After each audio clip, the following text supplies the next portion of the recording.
자, 오늘 10장 1절 같이 한번 읽겠습니다. 시작. 또 내가 보니 다른 힘센 천사께서 그 하늘에서 내려오시는데 구름을 입고 있으며 그의 머리 위에 그 무지개가 있고 그 얼굴은 표와 같고 그의 발들은 불기둥 같으며. 또 내가 보니, 누가 본 거예요? 요한이 봤지요. 다른 힘센 천사래.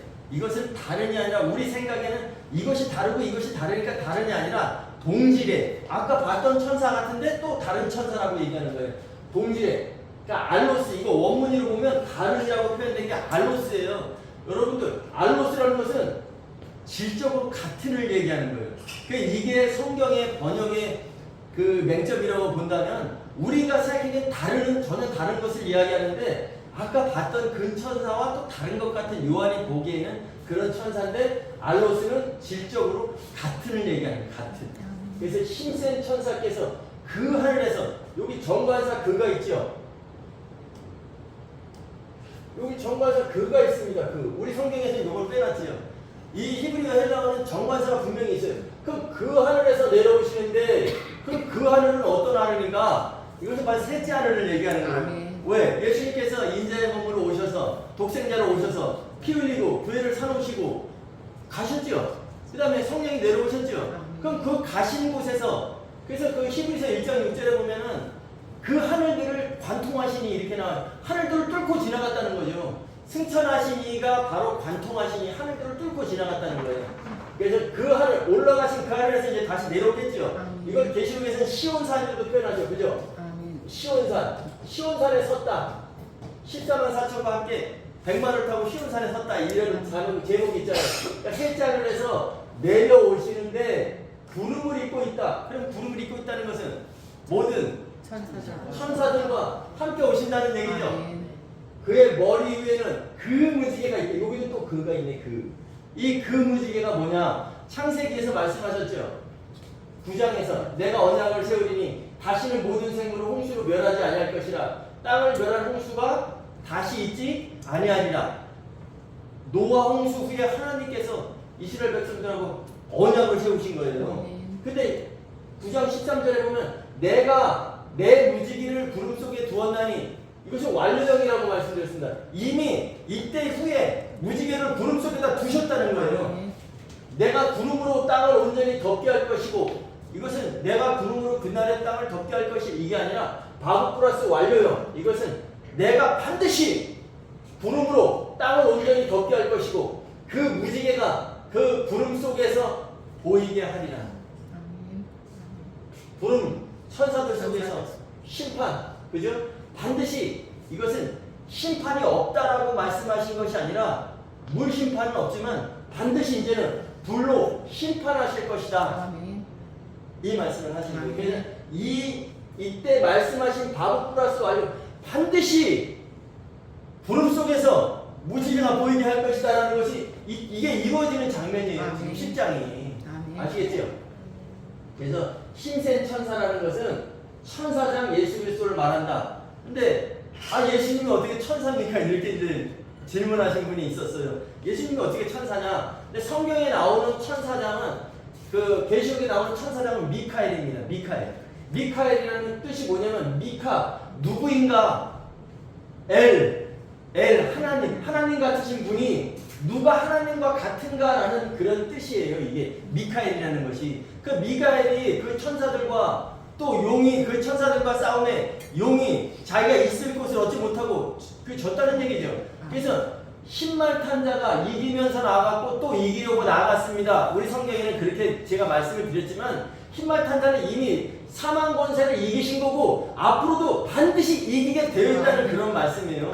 그가 이겼는데 또 이기려고 나가는 게 아니라 그는 반드시 이기게 되어 있다. 거기는 바보 플러스 완료형이었어요. 그러니까 힘센 천사가 내려온다는 것은 천사장 예수 그리스도께서 모든 천사들을 이끌고 내려오시는 거예요. 통솔하시고 내려오시는 거예요. 어디까지 내려오세요? 네, 공중까지. 그래서 천사라는 것은 헬라어로 앙겔로스예요. 앙겔로스. 근데 천사장은 아르크 앙겔로스. 그래서 아르크라는 것이 붙어 있잖아요. 천사가 앙겔로스면 아르크는 뭐겠어요? 장이라는 뜻이죠. 그러니까 우두머리라는 뜻입니다. 우두머리. 그래서 우두머리 천사장 예수 그리스도다. 그래서 그 하늘에서 내려온다. 근데 그 하늘은 하나님께서 창세기 1장 1절에서 무한태초에 삼위 하나님께서 그 하늘들과 그리고 땅을 창조하시니라. 창세기 1장 1절에서는 하늘들입니다. 요건 제가 쌍수라고 그랬어요. 쌍수. 히브리어에는 쌍수가 있습니다. 근데 반드시 두 개가 있어야 성립하는 걸 했죠. 그러니까 하늘, 단수의 하늘은 원래 하나님이 계시던 셋째 하늘로 표현한다면 이 창세기 1장 1절에서는 쌍수의 하늘이에요. 그러면 여기에서 만약에 복수가 쓰여 있다면 셋째 하늘이 아니겠죠. 근데 여기 그 하늘에서 내려오시는데 이건 단수입니다. 단수. 그러니까 원래 계시던 하늘. 그럼 셋째 하늘이라고 표현하지만 그럼 하늘이 세 개, 하나, 둘, 셋, 3층인가가 아니라 원래 하늘에 계셨지요. 그런데 하늘들을 창조하셨죠. 하늘들이 있으니까 하늘들이 두 개가 같이 있으니까 셋째 하늘로 표현하는 거지. 뭐 우리가 있는 데가 1층, 첫째 하늘, 둘째 하늘, 셋째 하늘 이런 건 아니에요. 그러니까 하늘들이 있으니까 그 원래 있다는 하늘을 셋째 하늘로 표현하는 거고, 그것은 제가 혼자 그렇게 표현하는 것이 아니라 바울이 고린도후서 12장에서 말씀했죠. 내가 어떤 사람을 아는데 그는 14년 전에 셋째 하늘에 이끌려갔던 자라. 그 누구예요? 그가? 바울이 얘기하면서 바울 자신을 얘기하는 거예요. 내가 셋째 하늘까지 이끌려가서 몸으로? 영으로 간 거예요. 영으로. 사도 요한이 몸은 지금 반모섬에 있지만 영으로 여행을 하는 것처럼, 시간적인 여행을 하는 것처럼 미리 가보는 거잖아요. 근데 바울 또한 그가 몸 안에 있었는지 몸 밖에 있었는지 모르나 내가 셋째 하늘소 낙원까지 이끌려갔던 자라. 거기에서 본 것은 가히 사람들에게 이르지 못할 말이라 이렇게 돼 있거든요. 그게 무슨 얘기냐면 내가 거기에서 본 것, 셋째 하늘 낙원에서 본 것이 많은데 너희에게 그걸 알려줘도 너희는 도저히 이해하지 못한다는 그런 말이에요. 성경의 깊이가 그렇습니다. 이런 말씀 속에서 이것이 재림하는 장면이다라고 해도 이게 어떻게 재림하는 장면이냐라고 생각을 한다면 그 깊이를 알 수가 없는 거예요. 성경은 이 속에서 특히 계시록은 상징적인 내용이 아니에요. 계시록은 앞으로 반드시 속히 되어질 일들이라고 말씀하셨죠. 그걸 상징이 아니라 요한이 지금 그리스도의 심판대가 아직 이르지 않았지만, 주님의 재림이 이르지 않았지만 요한이 예수를 증언하다가 반모섬에 갇혔어요. 반모라는 섬에 갇혀서 옥에 갇혀 있는데 영으로다가 그날로 가보는 거예요. 근데 내가 영으로 주의 날에 가 있었더니 자기가 영으로 에게노멘 어느 순간에 영으로다가 주의 날로 간 거예요. 그래서 주의 날에 있는 걸 다 보잖아요. 근데 요한에게 그렇게 요한을 영으로 주의 날로 데려가기 전에 너는 이것을 다 기록하라. 이것을 기록해서 7교회, 아시아에 있는 7교회에게 보내라. 이렇게 말씀하셨잖아요. 그러니까 이것은 상징이 아니라 앞으로 반드시 속히 되어질 일들이다. 이것을 꼭 기억하시기 바랍니다. 그래서 부름을 입고 있으며, 부름은 마태복음 25장에서는 모든 천사와 인자가 자기 영광에 보지 않을 때 모든 천사와 함께 온다 그랬죠. 부름을 입고 오시는 모습이고, 또 계시록 1장 7절에는 볼지어다 그가 부름을 타고 오시리라. 부름을 타고 온다는 것은 천사들과 함께 온다는 얘기죠. 그 다음에 데살로니가전서 4장 16절 17절에 보면 주께서 호령과 천사장의 음성과 하나님의 나팔 소리로, 그러면 주께서 천사장의 음성으로 하나님으로 온다는 것이, 주께서 천사장으로, 그죠? 주님께서 지금 천사장으로 오시잖아요, 그죠? 아르칸겔로스 신생천사로 오시죠. 그 다음에 하나님의 나팔, 7째 나팔이죠. 그러니까 하나님으로 복귀하신 상태. 주님께서 이 땅에 오실 때는 사람으로 오셨지만 하나님으로 복귀하셨잖아요. 실제로 가시면서, 그죠? 그럼 이제 다시 오실 때는 하나님으로 오시는 거잖아요. 사람의 몸이 아니라. 예. 그래서 데살로니가전서 4장 16절에 나오는 주께서 천사장의 음성과 하나님의 나팔, 이것은 다 동격이라는 거예요. 주님을 얘기하는 거예요. 주님이 천사장으로 오시고 주님이 하나님인 상태에서, 하나님으로 복귀하신 상태에서 내려오신다는, 친히 그 하늘로부터 강림하시리니, 친히 그 하늘, 여기 그 하늘, 그 하늘에서 내려오시잖아요. 셋째 하늘에서부터 강림하시리니, 그리스도 안에서 죽은 자들이 먼저 일어나고, 그리고 살아있는 우리도 영의 몸으로 변화되어 어디에서 주를 만난다? 공중에서 주를 만나게 하시리니. 우리는 영접이라고 성경에 번역이 되어 있습니다. 영접이라는 것은 내가 누가 오는데 같이 나가서 맞는 거예요. 내가 가만히 우리 집에 있는데 손님이 오셔. 그럼 여기서 대기하고 있다가 손님을 이게 맞는 게 영접이지만 분명히 성경에서는 아판테시스, 만나는 겁니다. 그러면 만날 때는 우리가 여기 교회에서 내가 누굴 만나려면 나는 가만히 있으면 되죠. 근데 손님이 오시죠. 그럼 난 영접하면 되죠. 근데 우리 여주에 어디 카페에서 만나자 그러면 저도 가고 나를 만나는 이도 와야 되는 겁니다. 그게 아판테시스, 바로 영어로 말하는 미팅과 관련된 단어예요. 그게. 그래서 공중에서 주를 만나게 하시리니 우리가 주와 함께 있으리라. 그 데살로니가 교회는 성령이 충만한 교회였기 때문에 주님을 만나는 순간에 주님과 함께하는 그 마카리오스의 복을 누린다는 거죠. 그래서 데살로니가전서 5장 19절부터 나오잖아요. 항상 기뻐하라, 쉬지 말고 기도하라, 범사에 감사하라. 그러면서 그 앞에 뭐라고 되냐면 너희는 성령을 소멸하지 말며. 소멸하지 말라는 것은 성령을 가지고 있다는 증거입니다. 가지고 있지 않은 사람은 소멸할 수가 없어요. 그래서 너희는 성령을 소멸하지 말며 그리하여 우리가 항상 주와 함께 있으리. 성령을 가지고 있으니까 주와 함께 있다는 얘기구나. 이런 것을 성경 속에서 찾아서 여러분들이 드셔야지 장성한 양이 될 수 있는 거예요. 이게 바로 기름진 양식입니다. 아멘. 그래서 이 무지개라는 것은 캐시트, 이거는 화를 의미하고 심판을 의미한다. 그래서 무지개를 반드시 구름 속에 두었나니 내가 내 무지개를 구름 속에 두었다. 이미 완료. 앞으로는 물로 심판이 아니라 불로 꼭 심판하시겠다는 그런 말씀입니다. 그분은 펴진 작은 두루마리를 손에 들고 계셨으며, 그러니까 그 힘센 천사를 얘기하는 거죠. 그분은 펴진 작은 두루마리, 그 비블리 아리디온이라 해가지고 이건 5장에 나오는 두루마리 책과는 다른 거예요. 5장에 나온 책은 7인으로 봉인이 돼 있었잖아요. 근데 여기는 펴져 있잖아요. 그죠?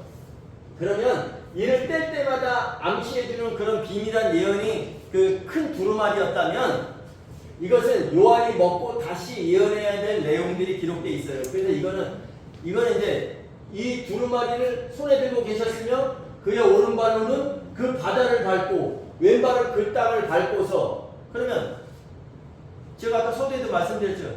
바다를 밟고 왼발은 그 땅을 밟고, 이것은 어디에 있다? 공중에. 네. 주님은 재림할 때 어디까지만 하신다? 공중에. 네. 공중까지만 하시는 거예요. 그래서 우리는 아에르는 헬라어로 공중에서, 거기에 아에르에 토스가 붙으면 통치자, 지배자라 그랬죠. 우리는 아에르에 가서 아에토스를 만나러 가는 겁니다. 아멘? 아멘. 땅을 밟고 서 있는데 사자가 포효하는 것처럼 큰 소리로 외치셨습니다. 그분께서 외치시니, 요거 잘 들어보세요. 그분께서 외쳤대요. 그런데 그 일곱 무리들이 그들의 소리를 내었대요. 그분 심sen천사가 내려오는데 그들이 사자가 포효하는 것처럼 큰 소리로 외치시니까, 그분께서 사자가 포효하는 것처럼 큰 소리로 외치니까 그 일곱 무리들이 그들의 소리를 냈대요. 그러면 일곱 무리의 소리들은 누구의 소리예요? 하나님의 보좌로부터 나오는 소리란 말이에요. 일곱 무리가 자신들의 얘기를 하는 게 아니라, 그래서 계시록 4장 5절에 보면은 그 보좌로부터, 그 보좌라는 것은 하나님의 보좌겠죠. 그죠? 보좌로부터 번개와 음성과 우레 소리가 나고, 그 보좌 앞에 등불 7이 있었는데 이는 하나님의 7 영 푸뉴마들이라. 7 영이라는 것은 7 눈, 7 영, 7 별들은 7 교회에 보내진 7 천사를 얘기하는 거죠. 그래서 7 우레들이 말하는 것은 그 보좌로부터 나오는 이야기를 하는 거예요. 왜? 4장 2절부터는 요한은 셋째 하늘로 가 있어요. 그래서 요한은 4번째 여행을 하잖아요. 4차 여행까지 합니다. 왜? 4장 2절에서는, 1장 10절에서는 내가 영으로 주의 날에 가 있었더니 에게노멘, 어느 순간에, 나도 모르는 순간에 내가 내 영으로 셋째 하늘로 주의 날로 가 있는 거예요. 주의 날로. 그래서 주의 날로 가서 심판의 장면을 봅니다. 그리고 4장 2절에 또 내가 영으로 셋째 하늘에 있었더니, 왜? 셋째 하늘에서 열린 문을 열린 문을 두고 이리로 올라오라 하잖아요. 그러니까 셋째 하늘로 올라가잖아요. 그러니까 에게노멘 어느 순간에 엔 푸누마티로 그러니까 에게노멘 어느 순간에 내가 영으로 거기에 가 있는 거예요. 그래서 1장 10절과 4장 2절은 요한의 영이 간 겁니다. 요한의 영이 어느 순간에 그리 간 거예요. 근데 17장 3절에는 7 천사 중에 하나가 요한의 영을 데리고 광야로 갑니다. 그건 이제 요한이 영으로 가는 거지만 7 천사 중에 하나가 데리고 가는 거예요. 그리고 그래서 광야라는 것은 7년 환란기 시기의 교회를 보여주는 거예요. 마지막 시대의 교회 모습. 근데 마지막 시대의 교회 모습의 특징이 뭐냐면 금과 보석과 진주로 꾸미다는 것은 크리스토 도구만 따르는 거죠. 순수 100% 금이 아니라 겉에만 도금한 거예요. 교회는 교회인데 신용만 하는 것입니다. 그리고 어린 양의 신부와 비슷한 모습을 하고 있지만 실제로는 그는 붉은빛 짐승 위에 태워졌는데 그 우리 성경에는 붉은빛 짐승을 탔는데 이렇게 나오거든요. 근데 요한이 보니까 붉은빛 짐승 위에 태워졌는데 그러니까 그가 짐승이 그를 태우고 막 다니면서 힘을 주겠죠. 그 짐승의 그 붉은빛 짐승의 힘을 얻어서 마지막 시대에 거짓 선지자가 적그리스도의 힘을 얻어서 짐승의 우상을 누가 만들어요? 믿지 않는 사람들이 만드는 게 아니라 거짓 선지자가 짐승의 우상을 만들어 놓고 그 우상에게 절하지 않고 경배하지 않는 자는 모두 죽이더라 이렇게 나오잖아요. 아멘. 여러분들 아멘. 마지막 때에 어떤 일이 있겠습니까? 그랬더니 너희는 거짓 선지자의 미혹을 주의하라 이렇게 말씀하셨어요. 왜냐면 거짓 선지자는 선지자인데 거짓 선지자 그리스도는 그리스도인데 적그리스도 안티 그리스도라는 거죠. 반대하다는 얘기잖아요. 그러니까 마지막 때가 되면 똑같이 양들의 무리에 들어오니까 양의 옷을 입고 나오죠. 예수님께서 말씀하셨잖아요. 그들은 거짓 선지자들은 양의 옷을 입고 너희에게 나오나 양의 옷을 입고 오니까 양들이 긴장을 안 하는 거예요. 아 나와 같은 양이구나 생각을 하지만 그 속에는 노력하는 일이라. 그러니까 겉으로만 꾸미고 있는 거죠. 여러분들 우리가 우리의 삶을 돌아봐야 되는 거예요. 이런 말씀을 통해서 주님이 주시는 말씀을 통해서 나는 겉으로만 내 모습을 보여지고 있는가 아니면 나는 속까지 진짜 완전한 그리스도인인가 그런 것을 여러분들이 돌봐야 되는 겁니다. 내가 지식은 많이 알고 있는데 내가 머리로만 아는 지식인가 아니면 그 그노시스라 해가지고 그건 지식이죠. 헬라어로 그노시스는 지식이에요. 근데 그노시스 앞에 에피라는 것이 붙으면 하나님을 아는 지식이 되는 거예요. 왜? 에피라는 말은 모모에 관해서 아는 지식이 되는 거거든요. 그래서 우리는 나는 머리로만 아는 지식인가 내가 신앙생활 50년 60년 했어도 내가 신앙생활 10년 20년 했어도 내가 그동안에 알고 있던 것이 잘못된 것이라면 바울처럼 배설물로 딱 버리고 바른 성경으로 들어와야 됩니다. 근데 나는 그동안에 내가 쌓아놓은 것이 많기 때문에 그것이 기준이 되면 안 되고 성경이 기준이 된다는 제가 수차례 말씀드리잖아요. 그래서 마지막 때 교회는 꾸미고 있다는 것. 그 다음에 21장 10절에 가면은 그 또 17장에서 데리고 갔던 그 7 천사 중 하나가 요한을 크고 높은 산으로 데려가서 그 하나님께로부터 그 하늘에서 내려오는 거룩한 성 바로 새 예루살렘을 보이니 그러니까 새 예루살렘은 그 하나님께로부터 그 하늘로부터 내려오는 거예요. 그래서 베드로도 얘기하잖아요. 우리의 육신의 장막이 무너지면 우리의 손으로 지은 것이 아니요 하나님께로부터 나오는 그 성을 우리가 갖는 줄 아느니라. 그러니까 우리는 우리가 뭔가를 하는 것이 아니라 우리는 믿음을 끝까지 잘 지키면서 하나님의 뜻을 잘 파악해서 계시록의 내용은 앞으로 반드시 속히 되어질 일이라면 이 내용을 통해서 이것을 주목하는 자에게는 상을 주시기 위해서 이 내용을 한 거란 말이에요. 근데 지금 오늘날 시대가 어떻습니까? 이 계시록의 내용을 가지고 앞으로 반드시 속히 되어질 일이다. 이것을 가지고 준비해야 됩니다. 우리는 신부 준비해야 됩니다. 심판이 있으니까 심판을 준비해야 됩니다. 하면 미련한 자인 거죠. 세상은 그렇게 봅니다. 또 여러분들은 지금 미련한 길을 가고 있는 거예요. 그러지만 주님께서는 고린도전서에서 말씀하셨어요. 우리가 시험을 당하나 우리에게 피할 길을 주신다 했어요. 그 그 피할 길이라는 뭐냐면 영어로 말하면 엑시트, 이 출구를 얘기하는 출구. 시험을 당하지만 출구를 주신다. 그럼 우리가 장애물 경기를 합니다.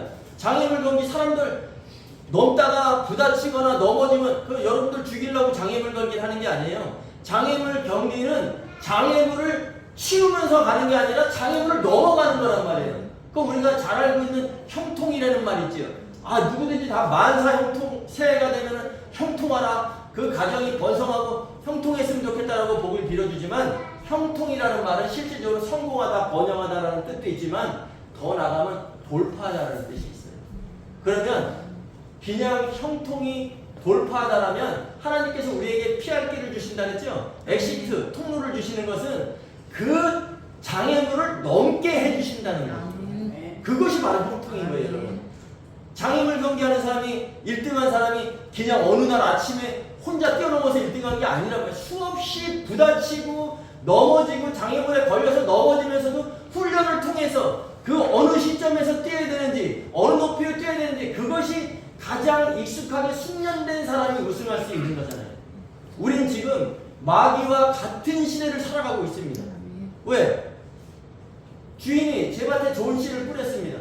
근데 원수가 와서 밤중에 와서 가라지를 더 뿌리고 갔잖아요. 그것은 우리가 살아가고 있는 이곳에는 알곡과 가라지가 함께 공존하고 있는 거예요. 저는 부디 원하지만 이 공간 안에서 예배하는 여러분들은 다 알곡이 되시기 바랍니다. 여기에서 나는 알곡인가 나는 가라지인가 이런 질문조차 하지 않도록 우리는 말씀 속에서 이 말씀이 진짜 그러한가 세상이 미련하다 할지라도 이 말씀을 꼭 붙잡는 자에게 주시는 상이 바로 그날의 그 상이라는 거예요.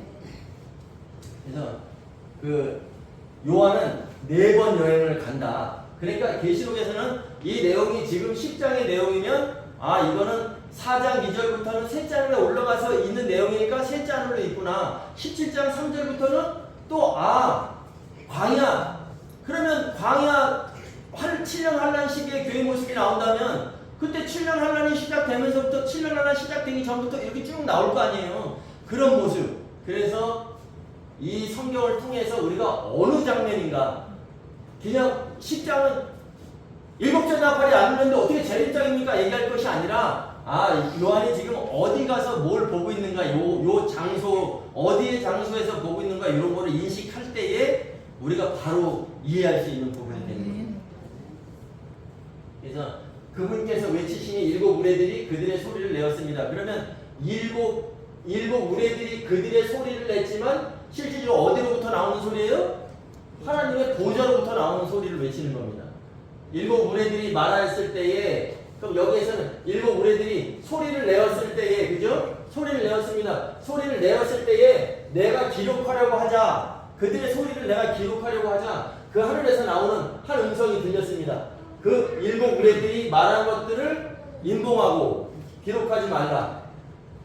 왜? 오늘 내용의 8절, 9절, 10절에서 내가 그것을 너에게 줄 거고 너는 그것을 먹을 거니까.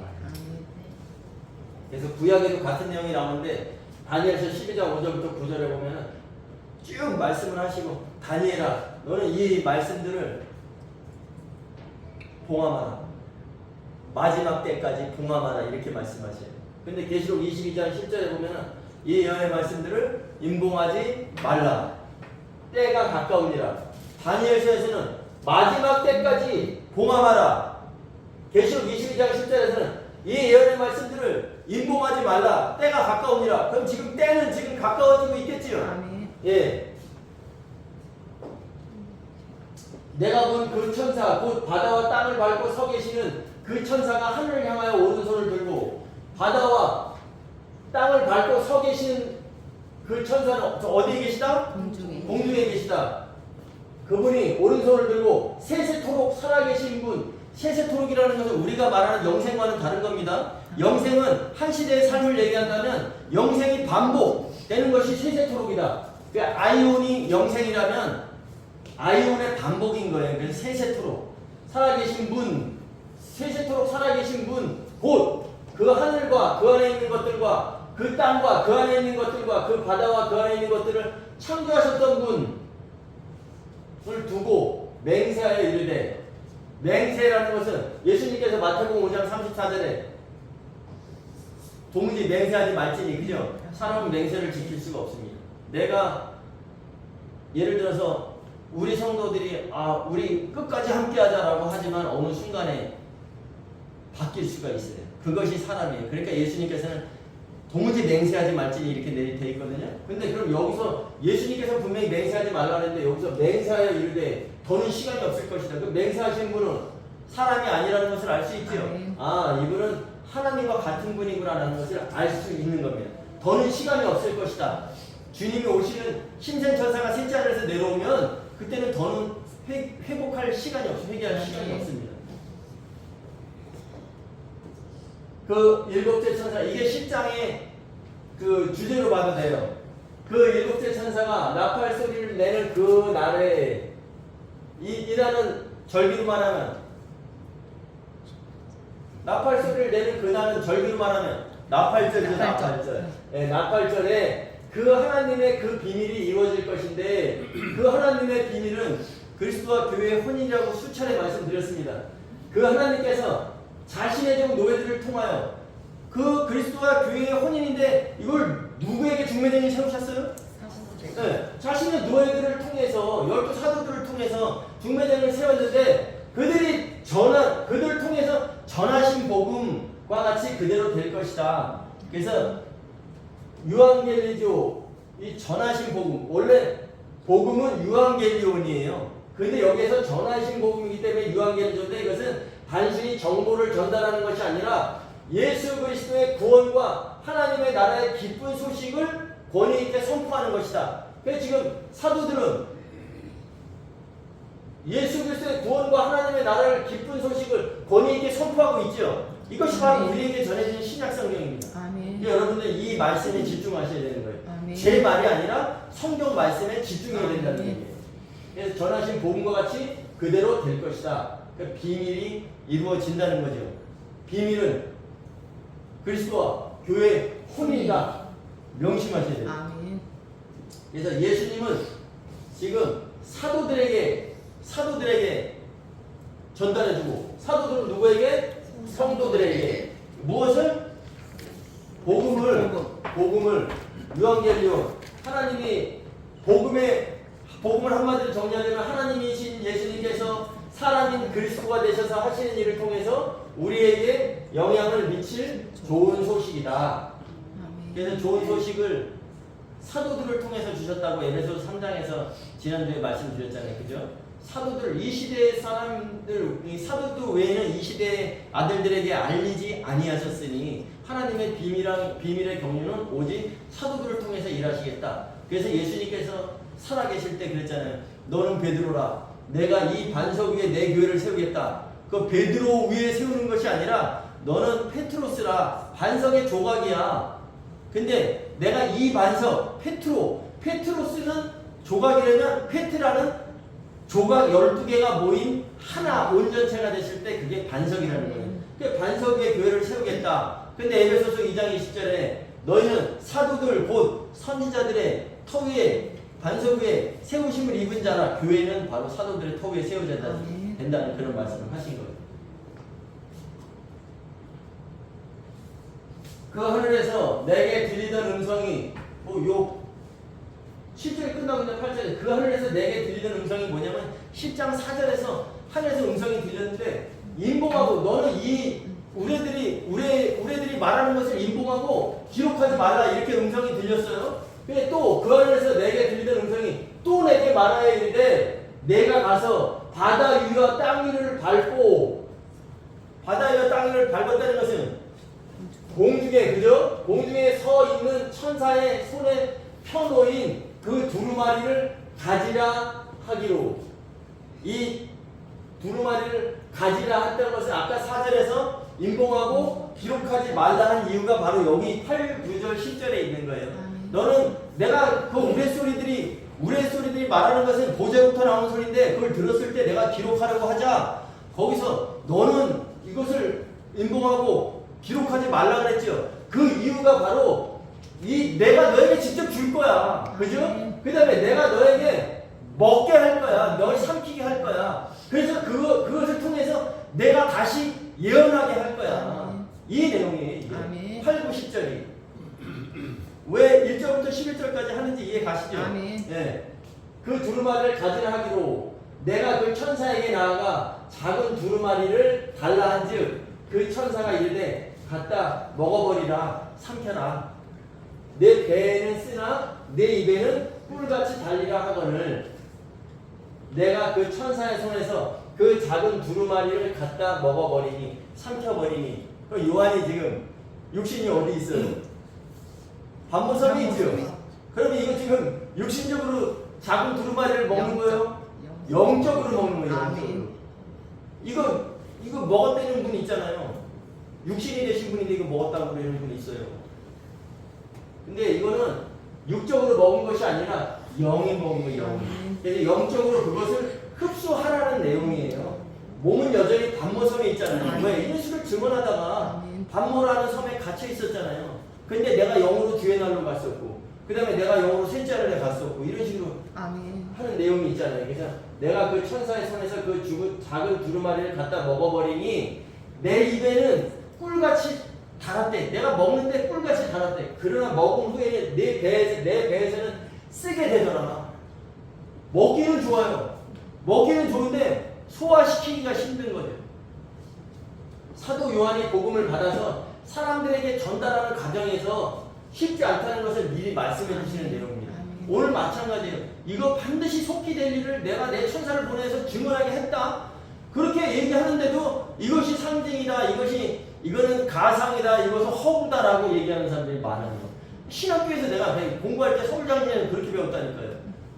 히브리 대학 나오신 교수님이 요한계시록 보지 말라. 이건 허구고 상상이다라고 얘기했을 때 이 똑같은 내용이에요. 지금 내 입에는 꿀같이 달아. 요한이 먹을 때는 꿀같이 달았어요. 왜? 하나님의 그 보좌로부터 나온 음성을 기록된 그 책을 내가 먹어버렸으니까 얼마나 좋았겠어요. 기쁨이 있고. 저도 마찬가지예요, 여러분. 원어 공부하면서 하나하나 알아갈 때, 이거 우리 성도들에게 꼭 가르쳐줘야 돼 하면서 기쁜 마음으로 다 메모해놔요. 그런데 이게 딱 선포되고 나면, 뭘 그런 일이 있어. 이게 똑같은 겁니다.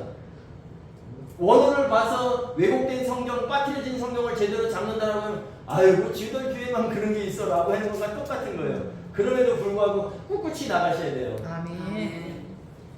내 입에는 꿀같이 달아. 먹은 후에 내 배에서는 쓰게 되더라. 여러분, 복음을 들었을 때 복음은 좋은 소식이라 그랬죠. 하나님이신 예수 그리스도께서 사람이 되셔서 피 흘리시고 그 다음에 그가 하시는 일을 통해서 우리에게 영향을 미칠 좋은 소식이라고 분명히 그랬어요. 그럼 여러분들이 오늘 복음을 들었습니다. 오늘부터 기분이 좋나요? 좋은 소식을 들었으면 기분이 엄청 좋아야 돼요. 근데 좋은 소식을 들었음으로 인해서 더 힘들어지는 거예요. 여러분, 곡식을 뿌리는데 더러는 길가에 밭에 뿌리죠. 근데 누가 와서 먹어버려요? 공중의 새가 와서. 가증한 새, 공중의 새는 계시록 18장 2절에 큰 성 바벨론의 모습을 보여주는 각종 더러운 귀신, 각종 더러운 영, 각종 더러운 가증한 새들이 모이는 옥이 되었도다. 그러니까 저도 어떤 때는 막 이렇게 풀을 뽑고 뭐 하다가 이 말씀이 딱 생각이 난 거예요. 그래가지고 좋아서 요번 주에 여러분들에게 꼭 가르쳐줘야 되는데 진짜 거짓말 하나도 안 시키고 1초 지났는데 잊어버려. 그래서 저는 휴대폰을 들고 다니는 이유가 빨리 카톡에다가 기록을 해놓은. 나에게 분명히 알곡이 딱 떨어져서 여러분들에게 먹여야지 그랬는데 바로 와서 짜먹는 거예요. 그러면 여러분들 복음을 들었다면 오늘 이 시간에 복음을 들었고 복음의 정의를 여러분들이 지금 들었으니까 이것을 들었으니까 여러분들은 지금부터 기쁨이 막 샘솟아야 돼. 나가보세요. 기쁨이 샘솟는가. 여러분들의 여러분들이 삼킨 그것을 입에는 지금 삼키면서 달게 받아 먹었는데 배에서는 엄청나게 쓰게 되는 거죠. 세상에 나가서 내가 복음을 내가 그러면 형통해야 돼. 다 됩니까? 더 힘들어지죠. 왜? 마귀는 복음을 가진 자, 복음을 쪼아먹지 복음이 아닌 것을 쪼아먹지는 않는다는 거죠. 여러분들의 속에 복음을 삼켰다면 그것을 배를 갈라서라도 빼가고 싶은 게 바로 마귀의 목적이죠. 삼키지 못하게 하는 것도 목적이지만 삼켰다면 속을 불편하게 해서 다 빼버리게 설사해버리게 하는 게 마귀의 목적인 거예요. 그러니까 오늘은 기쁘다가 들었을 때 기쁘다가 내일 되면 또 제자리. 그래서 사도 바울이 그러잖아요. 내가 너희에게 복음을 전했는데 너희가 나 외에 다른 복음을 전하고 너희가 그 다른 복음을 받아들이면 저주를 받는다고 말을 하잖아요. 우리가 저주를 받고 내가 여러분들에게 악담을 하는 게 아니라 저주라는 것은 바로 멸망이에요. 그러면 분명히 예수님께서 오시는 그날에 우리는 천년왕국에 들어가는 것이 우리에게 상이라면 불속인 유리바다에 들어가는 것이 멸망이니까 그 다른 복음을 접했을 때 다른 복음은 없다. 바울이 사도 바울이 확실하게 얘기하잖아요. 그 바울이 그 교회들에게 전한 것은 뭐냐면 천국 복음이라고 우리 성경에는 기록이 되어 있습니다. 천국 복음이 아니에요. 바울은 왕국 복음을 전하는 거예요. 그 왕국의 그 복음을 내가 너에게 전한다. 왜? 왕국 복음의 효력은 왕국 복음의 통치, 왕국의 통치는 그리스도께서 오시는 그날에 세상 나라가 하나님이 통치하시는 나라가 우리 주와 함께 그리스도의 나라가 되어 바뀌잖아요. 아멘. 통치자가 바뀌어버린단 말이에요. 우린 지금 이 땅을 살아가면서 누구의 통치를 받냐? 하나님의 통치를 받는 사람은 하나님의 종인 거고 마귀의 통치를 받는 자는 마귀의 종이라는 거죠. 여러분들은 부디 하나님의 통치를 받으시는 그런 여러분들이 되시기 바랍니다. 아멘. 그리고 여기 그리고라는 말이 있어요. 그리고 카이라는 말이 있는데 우리 성경이 빠졌죠. 그들이 내게 말하기를, 그들이 여기는 복수입니다. 복수. 그러니까 그가 내게 말하기를 이러면은 누가 얘기했는지 모르지만 여기는 분명히 복수로 기록이 되어 있습니다. 원어에는. 그러니까 일곱 우레들이 내게 말하기를, 일곱 우레가 내게 말해도 일곱 우레가 말하는 소리는 어디서부터 나오는 소리다? 하나님의 보좌로부터 나오는 소리다. 내가 요한이 백성들에게, 민족들에게, 언어들에게, 왕들에게 다시 예언하여야 하리라. 그 이게 뭐예요? 다 백성들에게, 민족들에게, 모든 민족이죠. 모든 민족. 너희는 모든 민족을 제자로 삼아 아버지와 아들과 성령으로 세례를 베풀면서 내가 너희에게 가르친 모든 것을, 내가 너에게 분부한 모든 것을 가르치면서 지키게 하라. 이것입니다. 그 현재 진행하는 거예요. 아멘. 내가 백성들에게, 그러니까 사도 요한이 작은 두루마리의 책을 먹어버렸잖아요. 근데 먹을 때는 달았는데 먹고 나니까 내 배에선 쓰게 되더라. 그래도 너는 백성들에게, 민족들에게, 언어들에게 실질적으로 말하면 영적 이스라엘들에게 다시 할림 예언하여야 하리라. 근데 여기 우리 성경에 딱 이렇게만 써 있어요. 이 히브리 저 헬라어 원문으로 여러분들이 시간 있을 때 한번 조회해 보세요. 그러면 여기에 보면 에피라는 단어가 있습니다. 이 11절에 에피라는 단어가 들어있어요. 에피라는 것은 모모에 대하여, 모모에 관하여. 그래서 제가 예수를 믿는다는 그 믿음 앞에는 뭐가 있다 그랬어요? 항상 향하여라 그랬죠? 이게 에피입니다. 에피. 모모에 대하여, 모모에 관하여. 그 다음에 여기에 또 한 단어가 있어요. 데이라는 단어가 있어요. 이 11절에 원문에 보면 데이라는 단어가 있습니다. 데이는 뭐냐면 반드시 하나님의 필연적인 뜻을 너는 반드시 다시 예언해야 한다. 그것이 마땅하다 라는 단어가 여기 숨겨져 있습니다. 근데 우리 성경에는 다시 예언하여야 하리라. 그러니까 너는 그냥 뭐 쉽게 받아들이지만 이 작은 두루마리에 기록된 내용에 관하여 반드시 마땅히 너는 다시 예언하여야 하리라고 기록이 되어 있습니다. 그래서 계시록은 2부로 나눠 있어요. 1장부터 11장까지. 이제 오늘 10장을 마쳤죠. 재림장이라고 했죠. 11장에서는 두 증인이 나와요. 두 증인이 나옵니다. 그래서 이제 일곱째 나팔이 불리죠. 그러니까 여기서 1장부터 11장까지는 비밀한 예언이었어요. 비밀한 예언. 그런데 여기서 분명히 이제 작은 두루마리를 먹어버리고 그저 삼킨 다음에 너는 그 모든 민족에게 다시 예언하여야 하리라 말씀하셨죠. 이것은 이제 12장부터 다시 시작되는 겁니다. 이 12장부터 22장까지는 이제 공개적인 예언입니다. 그런 부분을 우리가 잘 알고 그 부분을 준비하는 여러분들이 되셔야 되는 거예요. 우리는 제가 아까 말씀드린 대로 누구의 통치를 받느냐에 따라서 삶의 자세나 삶의 방향이 달라집니다. 소망이 달라지는 거예요. 나는 노후에 잘 살아야지. 그것은 육신에 한정된 소망이라면 육이 끝나고 우리가 앞으로 주님 오시는 그날에 공중에서 하늘들에서 장막 칠 자라는 그 소망을 가지고 있다면 제가 그랬잖아요. 그래서 갑을에 써야 된다. 그날에 하늘들에서 장막칠 그 기쁨을 갑을에다가 지금 쓰는 거예요. 그래야지 우리가 그날에 지금 있는 환난, 마귀가 우리를 쪼아먹으려고 하고 우리에게 떨어진 모든 것을 빼앗아 가려고 할 때 빼앗기면서도 기쁠 수 있는 게 바로 그거예요. 빼앗겼다고 울고 앉아있는 게 아니라 뺏어갔어. 그래도 다시 우리는 그걸 받으면 되는 거니까 누구의 통치를 받느냐가 중요하다. 그래서 우리가 두려워할 것은 7년 환란이나 적그리스도의 출현이 아닙니다.